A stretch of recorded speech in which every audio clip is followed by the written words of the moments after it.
Lane, have you got the cucumber sandwiches cut for Lady Bracknell? Yes, sir. Where are they? Here, sir. Oh, by the way, Lane, I see from your book that on Thursday night, when Lord Shorman and Mr. Worthing were dining with me, 8 bottles of champagne were entered as being consumed. Yes, sir. 8 bottles and a pint. Why is it that a bachelor's establishment, the servants, drink the champagne? I ask merely for information. I attribute it to the superior quality of the wine, sir.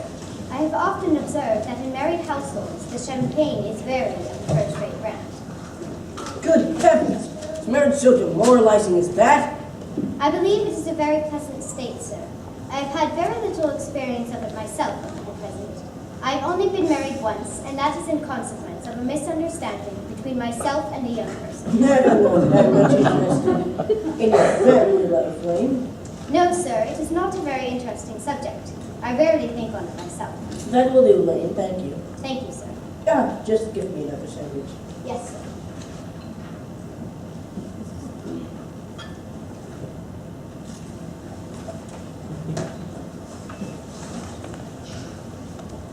Mr. Worthing. Algernon, my dear fellow, how nice to see you. How are you, my dear Ernest? What brings you up to town? Oh, pleasure, pleasure. What else would bring one anywhere? Where have you been since last Thursday? In the country. Well, what on earth do you do there? When one is in town, one amuses oneself. When one is in the country, one amuses other people. Successfully born. But why all these cups, Algie? Are you expecting someone to tea? Merely Aunt Augusta and Gwendolyn. How perfectly delightful. Yes, well, I'm afraid Aunt Augusta won't quite approve of you being here. May I ask why not? My dear fellow, the way you flirt with Gwendolyn is perfectly disgraceful. It's almost as bad as the way she flirts with you. But I'm in love with Gwendolyn. I've come to town expressly to propose to her. I thought you'd come to town for pleasure. I call that business. How utterly unromantic you are. No, it's perfectly romantic to be in love, but there's nothing romantic in a definite proposal.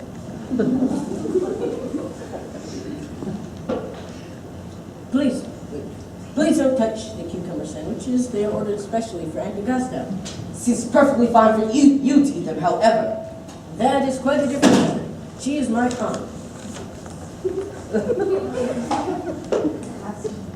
Have some bread and butter. Bread and butter is for Gwendolyn. Gwendolyn adores bread and butter. Very good bread and butter it is, too.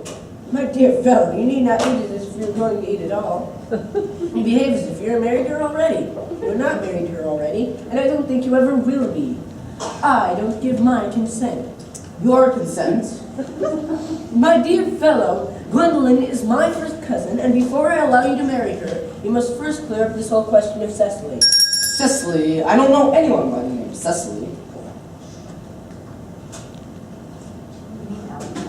You rang, sir. Yes, Lane, bring me the cigarette case Mr. Worthing left in the smoking room the last time he dined here. Yes, sir.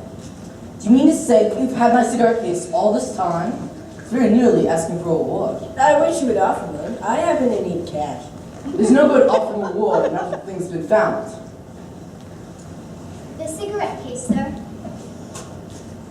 No need for you to offer a reward, Ernest, for I see, now that I look at the inscription, that this case isn't yours at all. Of course it's mine. But this case was a present from someone named Cecily, and you said you didn't know anyone by that name. If you must know, Cecily happens to be my aunt. Yeah. Then why does she call you her uncle? Here's the inscription. From little Cecily, with her fondest love to her dear Uncle Jack. Besides, your name isn't Jack, it's Ernest.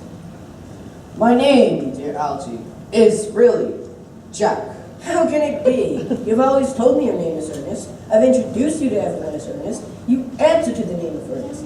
You are the most earnest-looking person I've ever saw in my life. It's perfectly absurd that you're saying your name isn't Ernest. It's on your card. Here is one of them. Mr. Ernest Worthing, B4, Albany. I'll keep this as proof that your name is Ernest if ever you attempt to deny it to me or to Gwendolyn or to anyone else. That's my town card. In Albany, in town, I'm Ernest. In the country, I'm always Jack.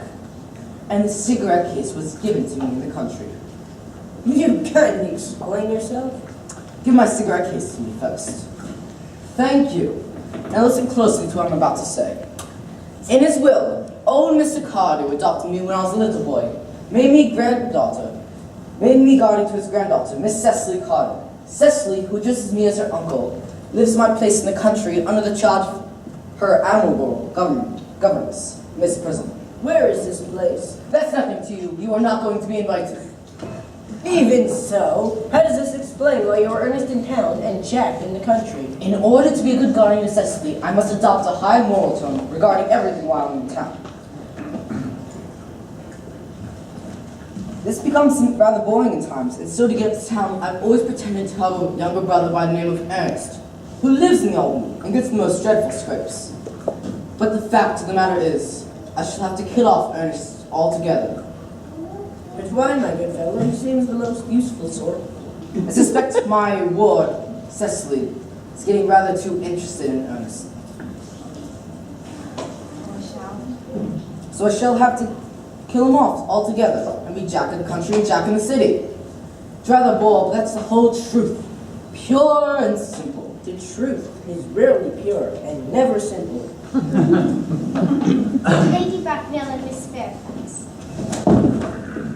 Good afternoon, dear Algernon. I trust you're behaving well? I'm feeling very well, Aunt Augusta. That's not quite the same thing. Ah,